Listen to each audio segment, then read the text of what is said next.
హరే కృష్ణ. ఒక తుపాకీ, ఒక నినాదం, ఒక త్యాగం, ఇవి భారత స్వాతంత్ర పోరాటానికి బలమైన ఆయుధాలు. వీటితో మన దేశానికి స్వాతంత్రం తీసుకొచ్చిన వీరుల కోసం ఈ వీడియోలో తెలుసుకుందాం. ఫ్రీడమ్ ఫైటర్స్: సుభాష్ చంద్రబోస్, చంద్రశేఖర్ ఆజాద్, మంగల్ పాండే, రాణి లక్ష్మీబాయి, భగత్ సింగ్, సర్దార్ వల్లభాయ్ పటేల్, రాజ్గురు, లాల్ బహదూర్ శాస్త్రి, సుఖదేవ్.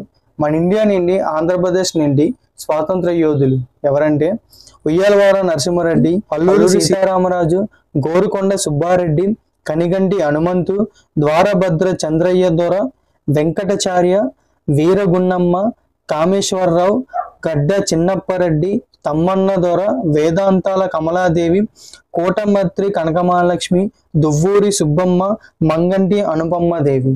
గాంధీజీ వల్ల స్వాతంత్రం వచ్చిందని చాలా మంది నమ్ముతారు. కానీ గాంధీజీ గారు లేకపోతే మనకి స్వాతంత్రం అనేది ముందే వచ్చేది అని నేను చెప్పట్లేదు. గాంధీజీని చంపిన వ్యక్తి నటురామ్ గోడ్సే గారు చెప్పారు. మోహన్ దాస్ కరమ్చంద్ గాంధీ మన దేశానికి జాతిపిత, కానీ చెప్పాలంటే పాకిస్తాన్ దేశానికి జాతిపితగా ఉండాలి మన మోహన్ దాస్ కరమ్చంద్ గాంధీ గారు. ఎందుకంటే గాంధీ గారు పుట్టక ముందే భారతదేశం ఉంది, కానీ గాంధీ గారు పుట్టినాక గాంధీ వల్ల ఏర్పడిందే ఈ పాకిస్తాన్. ఈ పాకిస్తాన్ దేశానికి 55 కోట్లు ఇవ్వాలని నిరాదీక్ష చేసి మన భారత ప్రభుత్వం నుంచి గాంధీజీ గారు ఇప్పించారు. సవంతర్ ఉద్యమం సమయంలో శ్రీరాముడు భక్తిపాటైన రఘుపతి రాఘవ రాజారాం పాటలో బలవంతంగా హల్లా కరీం రహీంను చేర్చారు. ఛత్రపతి శివాజీని దేశద్రోహి అని, ఔరంగజేబు దేశభక్తుడని ప్రచారం చేశారు. దేశ విభజన సమయంలో మహాత్మా గాంధీ మాట్లాడిన మాటలు ఇవి. ముస్లిమ్స్ మీద హిందువులు ఎప్పుడు ఎలాంటి ద్వేషం పెంచుకోకూడదు. ఈవెన్ ముస్లిమ్స్ హిందువులందరినీ అంతం చేయాలని చూసినా, ఈవెన్ ముస్లిమ్స్ హిందువులందరినీ చంపాలని చూసినా కూడా వాళ్ళ మీద ఎప్పుడు ద్వేషం పెంచుకోకూడదు. ముస్లిం వాళ్ళ రాజ్యం క్రియేట్ చేయాలని చూసినా మనం చావుని ధైర్యంగా ఎదుర్కోవాలని మహాత్మా గాంధీ గారు చెప్పారు.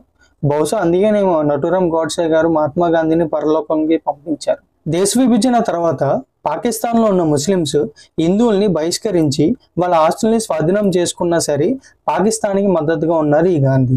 పాకిస్తాన్ కోసం దేశాన్ని మరో మొక్క చేసి బంగ్లాదేశ్ని పాకిస్తాన్ని కలపడానికి ఒప్పుకున్నారు. పాకిస్తాన్ మద్దతుగా ఎన్ని చేస్తే పాకిస్తాన్కి కదా జాతిపిత అవుతారు.